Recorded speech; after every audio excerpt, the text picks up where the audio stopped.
Hello everyone, നമ്മളിപ്പോൾ ഇന്ന് നോക്കാൻ പോകുന്നത് KTUവിൻ്റെ എഞ്ചിനീയറിംഗ് കെമിസ്ട്രിയിലെ ചാപ്റ്റർ മൊഡ്യൂൾ 1 ആയിട്ടുള്ള ഇലക്ട്രോ കെമിസ്ട്രി ആൻഡ് കൊറോഷൻ എന്ന് പറഞ്ഞ ചാപ്റ്ററിലെ ഒരു ടോപ്പിക്കാണ്. അപ്പോൾ ആദ്യമായിട്ട് നമ്മൾ ഇലക്ട്രോ കെമിസ്ട്രി ആൻഡ് കൊറോഷൻ എന്ന ചാപ്റ്ററിൻ്റെ പേര് തുടങ്ങുന്നത് തന്നെ. അപ്പോൾ എന്താണ് ഇലക്ട്രോ കെമിസ്ട്രി അല്ലെങ്കിൽ എന്താണ് ഇലക്ട്രോ കെമിക്കൽ റിയാക്ഷൻ? നമ്മൾ കെമിക്കൽ റിയാക്ഷൻ്റെ ഫലമായിട്ട് ഇലക്ട്രിസിറ്റി പ്രൊഡ്യൂസ് ചെയ്യുന്ന ആ ഒരു പ്രോസസ്സിനെയാണ് ഇലക്ട്രോ കെമിക്കൽ റിയാക്ഷൻ എന്ന് പറയുന്നത്. നോക്കിയേ, electro chemical reaction is the production of electricity through chemical reaction. Chemical റിയാക്ഷൻ്റെ ഫലമായിട്ട് ഇലക്ട്രിസിറ്റി പ്രൊഡ്യൂസ് ചെയ്യുന്ന ഒരു പ്രോസസ്സിനെയാണ് ഇലക്ട്രോ കെമിക്കൽ റിയാക്ഷൻ എന്ന് പറയുന്നത്. അതിനെപ്പറ്റിയുള്ള സ്റ്റഡിയാണ് ഇലക്ട്രോ കെമിസ്ട്രി എന്ന് പറയുന്നത്. അപ്പോൾ സിലബസിലെ ആദ്യത്തെ ഒരു ടോപ്പിക്കാണ് difference between electrochemical cell and electrolytic cell. Electrochemical സെല്ലും ഇലക്ട്രോലിറ്റിക് സെല്ലും തമ്മിലുള്ള ഡിഫറൻസ്. അത് ചിലപ്പം 3 മാർക്കിന് ചോദിക്കാം, അല്ലെങ്കിൽ ചിലപ്പം ഏപ്പായിട്ട് ചോദിക്കാം. അത് 3 മാർക്കിന് അല്ലെങ്കിൽ 5 മാർക്കിനും ചോദിക്കാം. 3 മാർക്കിന് ചോദിച്ചാൽ ഒരു 6 പോയിൻ്റ് എങ്കിലും നിങ്ങൾ എഴുതണം. അപ്പോൾ നമുക്ക് അതിന് മുന്നേ ദാണ്ട് ഇലക്ട്രോ കെമിക്കൽ സെല്ലും ഇലക്ട്രോലിറ്റിക് സെല്ലും അല്ലേ, അതിന് മുന്നേ എന്താണ് സെല്ല്? സെല്ലിൽ എന്തൊക്കെ കാണും? നമ്മൾ 10th മുതലേ പഠിക്കുന്ന കാര്യമാണ് ഈ ഇലക്ട്രോ കെമിസ്ട്രി എന്ന് പറയുന്നത്. അപ്പോൾ ഒരു സെല്ലിനകത്തിൽ എന്തൊക്കെയുണ്ട്? ആനോഡുണ്ട്, കാഥോഡുണ്ട്, ഇലക്ട്രോഡുണ്ട്. ഇത്രയും കൂടി ചേരുമ്പോഴാണ് ഒരു സെല്ലുണ്ടാകുന്നത്. നമ്മൾ പറഞ്ഞല്ലോ ഇലക്ട്രോ കെമിക്കൽ സെല്ലും ഇലക്ട്രോലിറ്റിക് സെല്ലും. നമുക്ക് ജസ്റ്റ് അതെന്തുവാണെന്നൊന്ന് നോക്കാം. ഇലക്ട്രോലിറ്റിക് സെല്ലെന്ന് പറയുമ്പം അതിൽ ഒരു ഹാഫ് സെല്ല് മാത്രമേ കാണത്തുള്ളൂ. ഇലക്ട്രോലിറ്റിക് സെല്ലിൽ ഒരു ഹാഫ് സെല്ല് മാത്രമേ കാണത്തുള്ളൂ. 2 ഇലക്ട്രോഡ്, അതിനെ കണക്ട് ചെയ്തിരിക്കുന്ന ഒരു വോൾട്ടേജ് സോഴ്സ് ഉണ്ട്, പിന്നെ ഇലക്ട്രോലൈറ്റും ഉണ്ട്.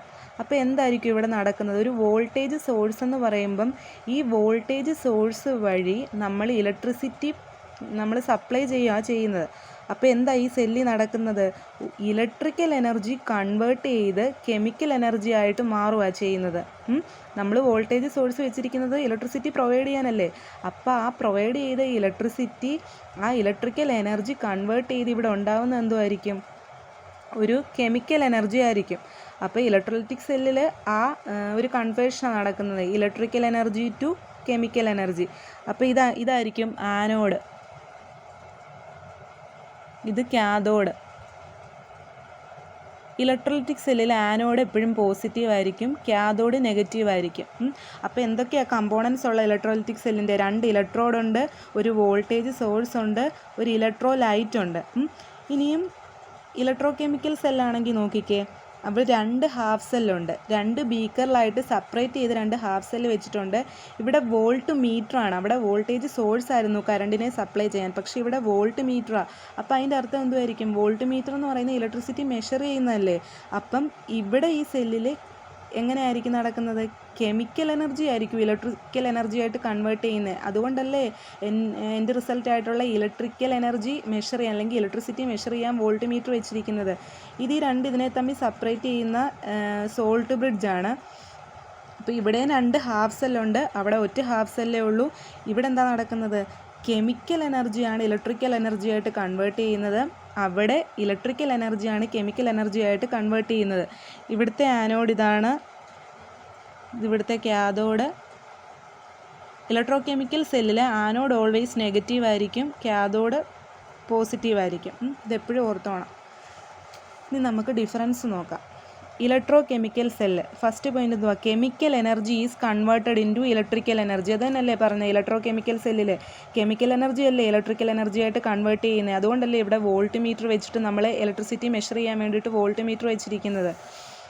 ഇലക്ട്രോലിറ്റിക് സെല്ലിൽ എങ്ങനെയാണ്? Electrical energy is converted into chemical energy. Electrical energy അവിടെ കൺവേർട്ട് ചെയ്യുന്നത്.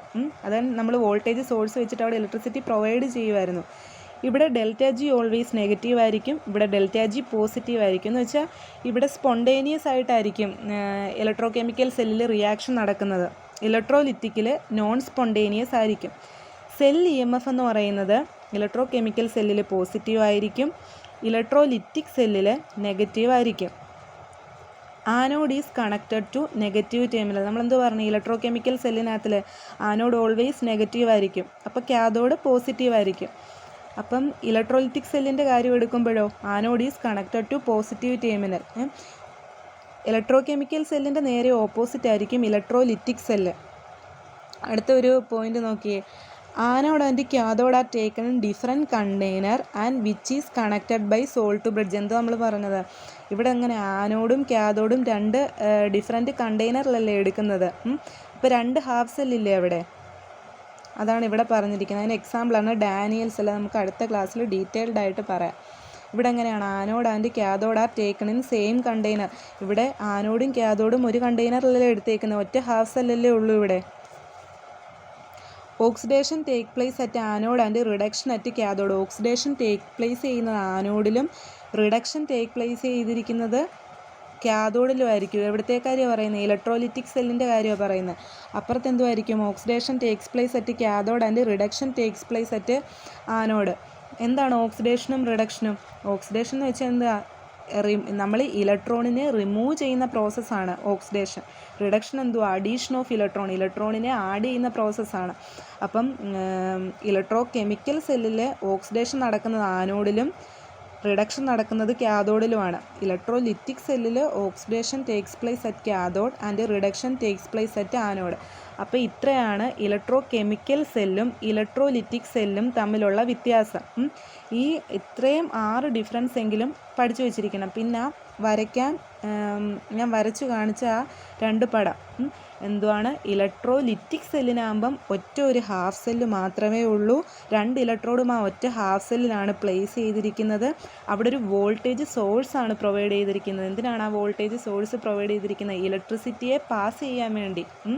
ഇലക്ട്രിസിറ്റി ആ സെല്ലിലേക്ക് പാസ് ചെയ്തിട്ട് അവിടെ ആ ഇലക്ട്രിക്കൽ എനർജി കെമിക്കൽ എനർജി ആയിട്ടാണ് കൺവേർട്ട് ചെയ്യുന്നത്.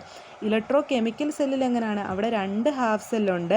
ആ ഓരോരോ ഹാഫ് സെല്ലിലാണ് ഓരോരോ ഇലക്ട്രോഡ് പ്ലേസ് ചെയ്തിരിക്കുന്നത്.